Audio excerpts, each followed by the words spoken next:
का इलाज अब ऐसे नहीं होना, बद से बदतर हो चुका है और बदतरीन की तरफ तेजी से जा रहा है। लेकिन मुझे नहीं पता कि इस मुल्क के जो करते धरते हैं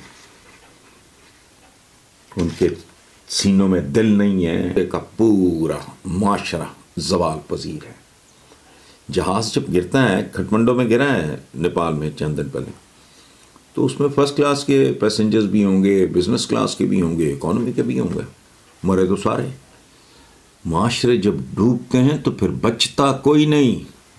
तो वी आर हेडेड फॉर तबाही। वैसे पानी की भी कमी है और फूड का भी आप देख रहे हैं क्या हो रहा है। तो आई एम सॉरी, ये लोग आके दे हैव हमारा जो फ्यूचर लग रहा है सो ब्लीक। जो भी लोग हैं, इन लोगों को शर्म से, गैरत से मर जाना चाहिए। अगर इनमें जरा बराबर भी शर्म हया है किसी के अंदर, तो उसको बहरुल काहिल में कूद जाना चाहिए। तक हम दूसरों के कंधों पे बैठ के सवारियां करते रहेंगे, दूसरों के पैसों से अपना घर चलाते रहेंगे और दूसरों के पैसों से रोटियां खाते रहेंगे। सर, इसका कोई एंड होगा या बस चलता रहेगा? 75 साल हो गए और शायद जब तक पाकिस्तान है तो चलता। कभी कारगिल हुआ, कभी मुंबई हुआ, कभी पार्लियामेंट हुआ, कभी पठानकोट हुआ। हमने तो सब कुछ करके देख लिया। आपके मुल्क में आपके जो लीडरान हैं, आपके जो जिहादी तंजीम्स हैं, वही जिहाद में लगे हुए हैं। तो अब आपको डिसीजन देना है, कोई बाहर वाला देश आपको मदद।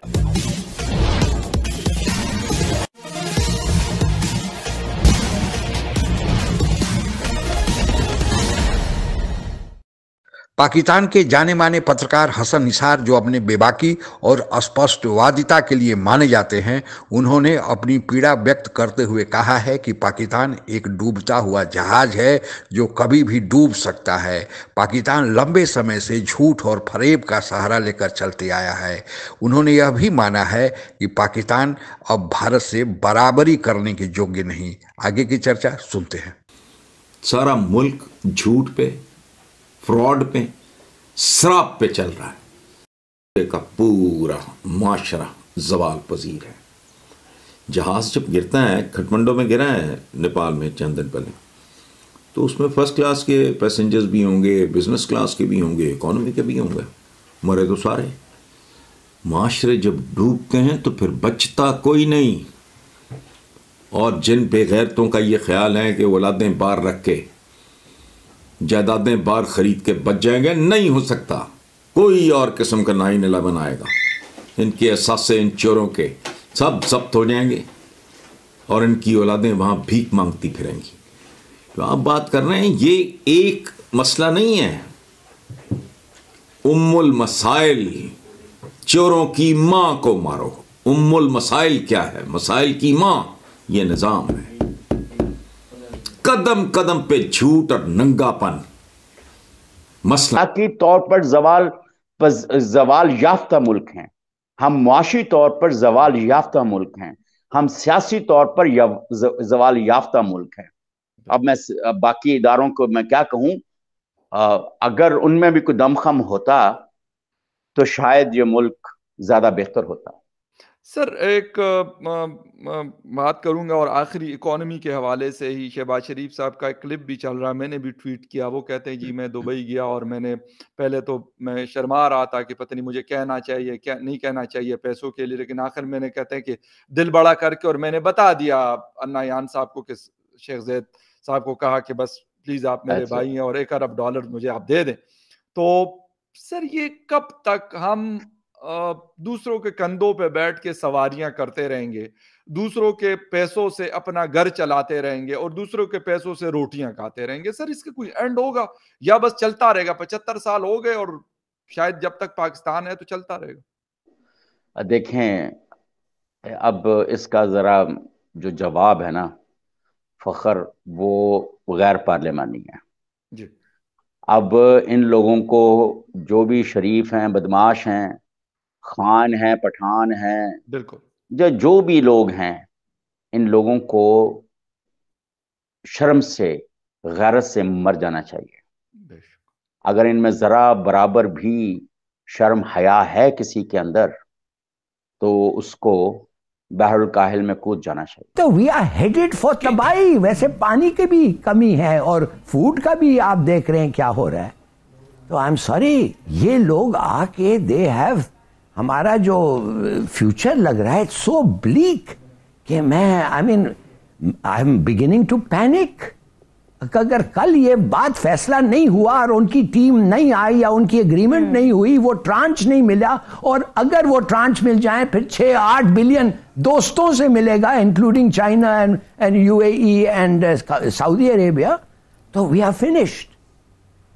वैसे 20 दिन के एक्सपोर्ट्स के लिए ये सब फिगर्स जो हैं, मैं पब्लिकली कह रहा हूं, दिस इज ऑफिशियल फिगर्स।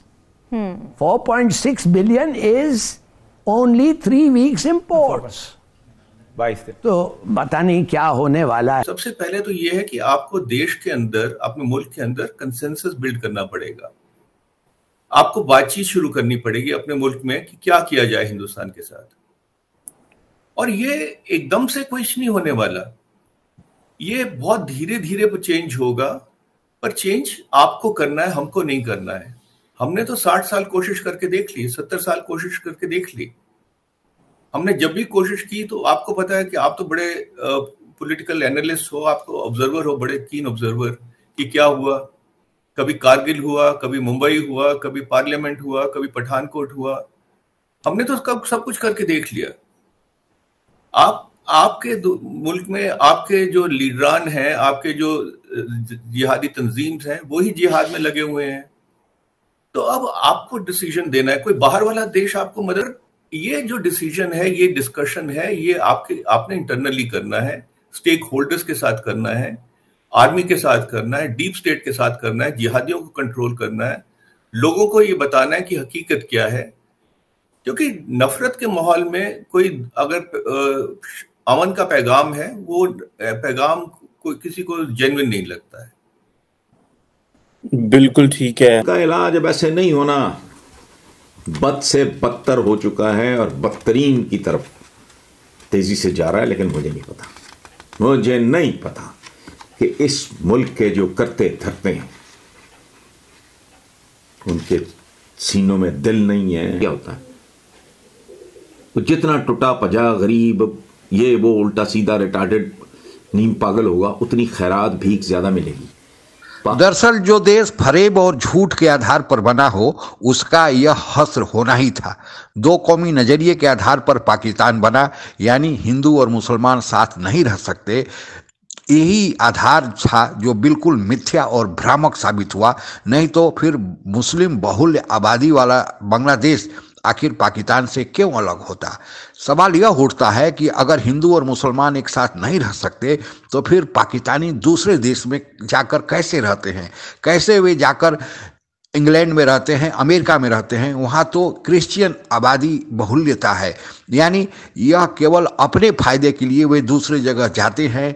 लेकिन भारत के साथ उन्हें रहना मंजूर नहीं था, क्योंकि भारत स्वतंत्रता प्राप्ति के बाद एक लोकतांत्रिक देश बनने वाला था, और लोकतांत्रिक देश में चूंकि यहाँ हिंदू बहुल्य आबादी थी, इसलिए उन लोगों को यह डर लग रहा था कि उन्हें सत्ता के शीर्ष पर स्थान नहीं मिलेगा, उन्हें लूट खसूट करने का अवसर नहीं मिलेगा, जो मुगल काल में जंगीरदार जमींदार बनकर वे कर रहे थे। लिहाजा उन्होंने यह सोचा कि अपने लिए अलग देश की मांग की जाए, ताकि वहाँ लूट खसोट की आज़ादी हो। और पाकिस्तान तो उन्होंने इसी आशय से बना लिया, और वही लूट खसोट चलते रहा।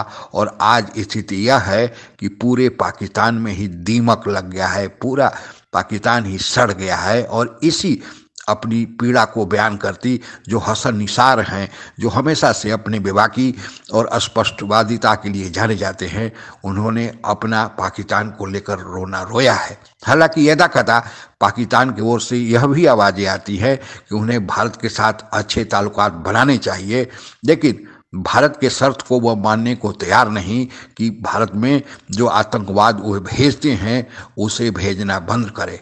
एक बार अमेरिकी विदेश मंत्री हिलरी क्लिंटन ने पाकिस्तान की जमीन पर खड़े होकर यह कहा था कि पाकिस्तान जो कह रहा है, आतंकियों को जो पाल रहा है, यह सांप केवल पड़ोसियों को ही नहीं डसेगा, पाकिस्तान को भी डसेगा। और आज हालात यही हो गए हैं कि पाकिस्तान खुद ही आतंकवाद का शिकार है और प्रतिदिन पाकिस्तान के सुरक्षा बल के जवान, सेना के जवान आतंकियों के निशाने पर है। हालांकि पाकिस्तान जो आतंकी जिन्हें टीटीपी तहरीके तालिबान पाकिस्तान और बीएलए कहता है, वे दोनों पाकिस्तान के अंदर के उसके पाले पोसे हुए लोग हैं जो अब पाकिस्तान के कंट्रोल के बाहर जा रहे हैं। लेकिन पाकिस्तान भारत पर इल्जाम लगाने से नहीं चूकता, लेकिन अब दुनिया मानने को तैयार नहीं। पाकिस्तान खुद ही 3 बार FATF की ग्रे लिस्ट में इसी कारण आ चुका है कि वह आतंकियों को संरक्षण और समर्थन देता है। पाकिस्तान इतना कुछ होते हुए भी सबक सीखने और फिर अपने लिए अपना रास्ता चुनने के लिए तैयार नहीं है। वह अब भी चाहता है कि दुनिया उसे मदद करेगी, भीख देगी, लेकिन हर चीज़ की एक सीमा होती है और पाकिस्तान आज उसी सीमा पर पहुंच गया है। इसके बाद उसके सर्वनाश की उल्टी गिनती चालू हो गई है। आज के लिए बस इतना ही। जय हिंद। आप अगर हमसे जुड़ा रहना चाहते हैं तो कृपया मेरे चैनल को सब्सक्राइब करें तथा बेल आइकन भी दबा दें ताकि नई वीडियो की जानकारी तुरंत आप तक पहुंच जाए। धन्यवाद। जय हिंद।